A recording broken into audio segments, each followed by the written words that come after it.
కానీ మీరు ఇంత కరుడు కట్టిన కాషాయవాదిగా మీకు పేరుంది, మీరు బీజేపీ సింపథైజర్గా ఛానల్లో కూడా మీరు పాజిటివ్గా కొంత మాట్లాడుతుంటారు. ఇంత పెద్ద దాడి జరిగినప్పుడు పార్టీ ప్రెసిడెంట్ మిమ్మల్ని పరామర్శించడానికి రాలేదు, కీలక నాయకులు ఎవ్వరు కూడా మీ దగ్గరకు రాలేదు. ఏం జరుగుతుంది అసలు? దీన్ని ఈ రకంగా కూడా అనుకోవచ్చు కదా, నన్ను ఇంకా గట్టిగా చేస్తారు. ఇట్లా అయితే కూడా నీకు భరోసాగా నేను అదే ఏమంటున్నా, వాళ్ళు ఉన్నారన్న భరోసాతోనే నేను ఈ రోజులు పనిచేసిన. నేను ప్రతిపక్షాల మీద కూడా విమర్శ చేసిన. నేను వాళ్ళు ఉన్నారనే కదా ముంగడికి పోయినా, చేసినా కదా, నా పార్టీకి ఉంటుందనే కదా పోయినా. నా మీద దాడి జరిగింది, ఎట్లా తట్టుకుంటాడు, ఇంటర్నల్ గా ఎంత స్ట్రాంగ్ ఉన్నాడు, ఎక్స్టర్నల్ గా విమర్శ చూస్తున్నాం, ఇంటర్నల్ గా ఎంత మానసిక ఎంత గట్టిగా ఉన్నాడు, నాకు ఒక ట్రైనింగ్ ఇస్తుందని అనుకోవచ్చు కదా, ఆన్ జాబ్ ట్రైనింగ్ అనుకోవడం. ఈ దాడి వేరే, మళ్ళా ఈ దాడి వేరే. ఇప్పుడు మీరు అన్నదానికి నేను చెప్తున్నా, ఇది మళ్ళీ మీరు హోలిస్టిక్ వ్యూలో పెట్టొద్దు. ఇది ఓన్లీ అండ్ ఓన్లీ మీరు అడిగిన ప్రశ్నకు ఫ్రేమ్. ఎందుకనంటే ఇప్పుడు మనం నీళ్ళలా చేస్తాం. ఎల్కేజీ పోయినప్పుడు ఒక 2 రోజులు మీరు స్కూల్కి పోతారు, పిల్లల్ని తీసుకుపోయినప్పుడు రోజు పోతారా?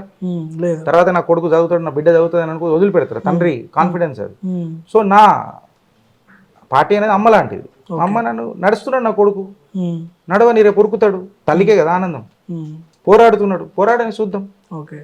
ఏదున్నా మరక అవి ఆభరణాలే కదా యోధుడికి. సో దాడి కూడా ఆభరణం కిందనే తీసుకుందాం, ఒక అలంకరణ కిందకే తీసుకుందాం. కాకపోతే ఇంటికి వచ్చి చేసిరు కదా, అది కరెక్ట్ కాదని అంట నేను. బయట చేసినప్పుడు ఇంత పెద్ద రచ్చ జరగలేదు. బట్ నువ్వు నన్ను టార్గెట్ చేసి సంపుదామని అనేది అటాక్ టు కిల్ అని అన్నట్టు పోతున్నావు చూడు, అది రాక్షస ఆనందం అంట. ఇప్పుడు ఇక్కడ ప్రశ్న ఏంటంటే, కేంద్రంలో బీజేపీ అధికారంలో ఉంది, చాలా బలమైన పార్టీ దేశంలోనే. బీజేపీ కాషాయ కార్యకర్తని మీరు చెప్తున్నారు. హైకమాండ్ దీని మీద దృష్టి పెట్టి మీరు పోలీసులకి కంప్లైంట్ ఇచ్చినా కూడా తీసుకోలేదని, తీసుకున్నప్పుడు కూడా రియాక్షన్ లేదని చెప్తున్నారు. ఎందుకు ఇంత డిలే చేస్తున్నారు? ఇక దర్యాప్తు సంస్థలు చెప్పాలి.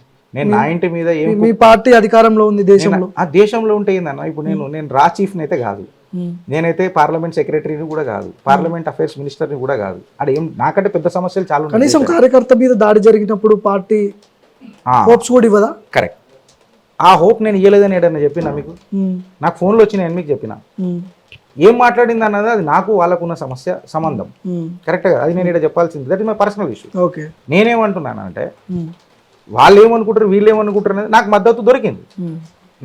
నాకు మద్దతు దొరికింది. నాకు హోస్లా పెంచిండ్రు, నా ఆత్మ విశ్వాసాన్ని పెంచిండ్రు. గిరీష్ ఏం కాదు మేము ఉన్నామని చెప్పిండ్రు. ప్లస్ నేను ఇది పంచాయతీ పెట్టుకుని అయితే చేస్తలేము కదా, ఇదంతా మా గోడకు మచ్చబడ్డది, పెయింట్ వేసుకుంటే పోతుంది అని అనుకుంటున్నాం. ఇల్లు కలబెట్టుకునే ప్రక్రియలో నేను లేను కదా. ఇక్కడ దాడి జరిగింది గిరీష్ మీద, గిరీష్ కాంప్రమైజ్ ఎందుకు అవ్వాలి? గిరీష్ ఏడ కాంప్రమైజ్ అయితే లేడు, చట్టరీత్యా కరెక్ట్ గానే పోతున్నా. నేను ఎఫ్ఐఆర్ ఫైల్ చేయకుండా ఉన్నానా? నేను ఏదైనా కాంప్రమైజ్ అవుతున్నా అని చెప్పినా? ఏడా చెప్తలేను. I'm due following the process. ఎక్కడ కూడా గిరీష్ అనేటువంటి కాంప్రమైజ్ కాదు.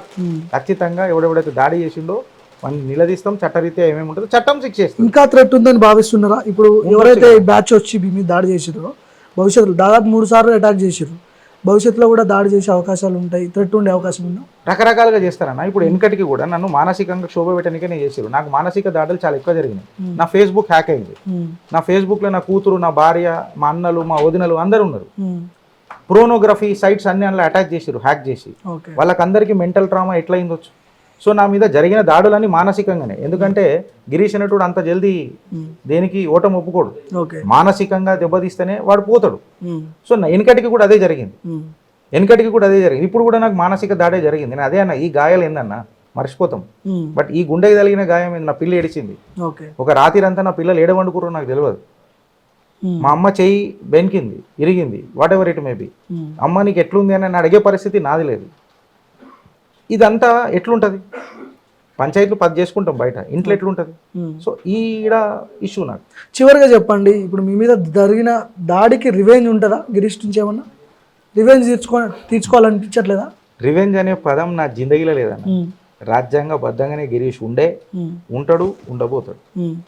రివెంజ్ అనేది చాలా పెద్ద మనుషులు ఇన్వాల్వ్ అయ్యారు మీ దాడిలో. మీకు కూడా తెలుసు, బయటపడట్లేదు. బట్ రివెంజ్ లేదు అని చెప్పి అంటారు, కాంప్రమైజ్ అవుతా అంటారు చెప్తున్నారు. మీరు పెద్ద మనుషులు ఇన్వాల్వ్ అయినారు అని అంటున్నారు. నాకు మద్దతు తెలపనికి పెద్ద మనసులు ఇన్వాల్వ్ అయినాయి అని చెప్తున్నాను. సో మనసుల మధ్యలో జరుగుతున్న పోరాటంలో ఎవరు గెలుస్తారన్నది చట్టం డిసైడ్ చేస్తారు. చివరిగా నాకు నమ్మకం. ఏం చెప్పదలుచుకుంటారు? మీ మీద జరిగిన దాడికి తెలంగాణ ప్రజలకు కావచ్చు, మీ పార్టీ హైకమాండ్కి కూడా ఏం చెప్పాలనుకుంటారు? నేనైతే హైకమాండ్కి చెప్పే అంత హై పొజిషన్లో నేను లేనన్నా, కార్యకర్తని. ప్రొటెక్షన్ ఇవ్వని అడిగే ఇది కూడా లేదా అన్న ఇప్పుడు మన దేశ ప్రధాని బాడీగార్డే ఆమెను కాల్చి చంపిండు. ప్రొటెక్షన్ ఏముంటుంది అన్న? మనిషికి కావాల్సింది కామన్ సెన్స్. మీరు నా మీద దాడి చేస్తారా? చేయరు. నేను మీద దాడి చేస్తానా? చెయ్యం. ఎందుకు? Common sense. మనుషులం కదా. ప్రభాస్ అంటాడు కదా, ఏమైతే తిరిగి ప్రేమిస్తాడని అంటారు కదా. సో డిస్కషన్ చేస్తే కథం అవుతుంది కదా. లేదని అంటే నీకు ఏదైనా నాతో ప్రాబ్లం ఉంటే నా మీద కేసు పెట్టు కదా. Let us solve that. Okay, దీని తప్ప ఇంకేమైనా ఉంటుందా అన్న? ఓకే, అట్లా లెట్ అస్ డిస్కస్.